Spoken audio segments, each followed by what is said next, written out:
Бул биз турган жер Ош Баткен Разаков автожолунун Кадамжай районунун алга айлайы.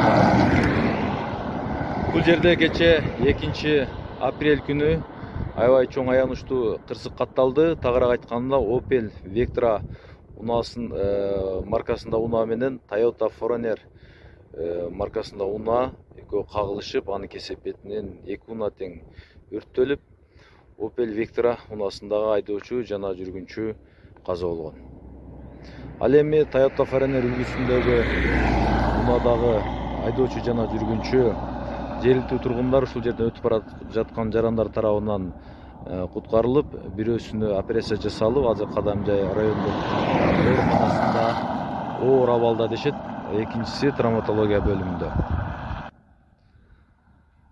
Дагы да тагыраак маалымат берсек, ошол Opel Vectra унаасындагы айдоочу Кадамжай районунун Актурпак айыл аймагынын тургуну, ал жөнүндө аты жөнү боюнча такси менен алектенген экен. Ал ошол жандагы жүргүнчү 57 жаштардагы Баткен шаарынын тургуну аял киши ошол Хальмён базарынан, Баяман Баатыр базарынан гүл көчөттөрүн алып, ал көчөттөрдү Баткен шаарына жеткирүү берүү боюнча бара жатышкан.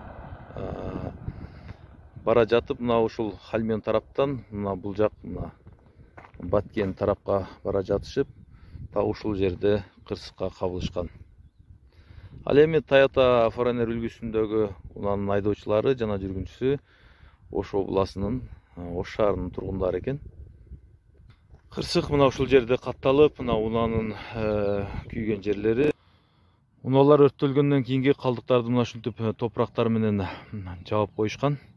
Унаалар өрттөлүп жатканда өрт өчүрүүчү унаа жетип келе алган эмес. Жергиликтүү тургундар ушинтип КАМАЗ менен топурак төгүшүп, өрттү өчүрүүгө аракет кылышкан.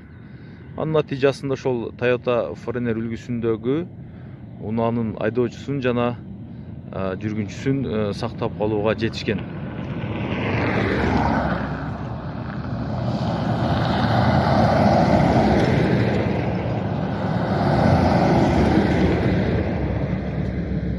Toyota Forerunner үлгүсүндөгү унаа мына Баткен тараптан мына Ош тарапка бараткан бул жака.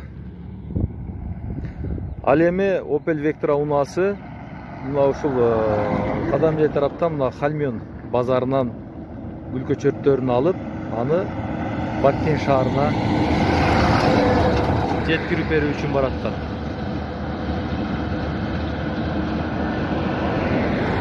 Биз билгенден мына акыркы 2023 жылдын акыркы 3 айында эле мына ушул жолдон авариядан 8-9 адам каза болгонун айтышат.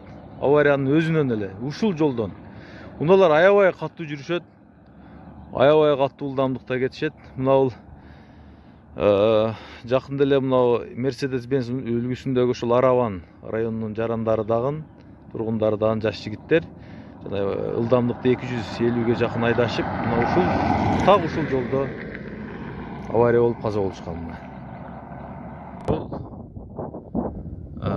Ош Баткен Разаков автожолунун 149 чакырымы, километри. Ал эми ошол жанагы 200дөн ашуун ылдамдыкта айдаган Mercedes-Benz үлгүсүндөгү каза болгон айдоочулар 162 ушул жолдун 162 чакырымында каза болгон.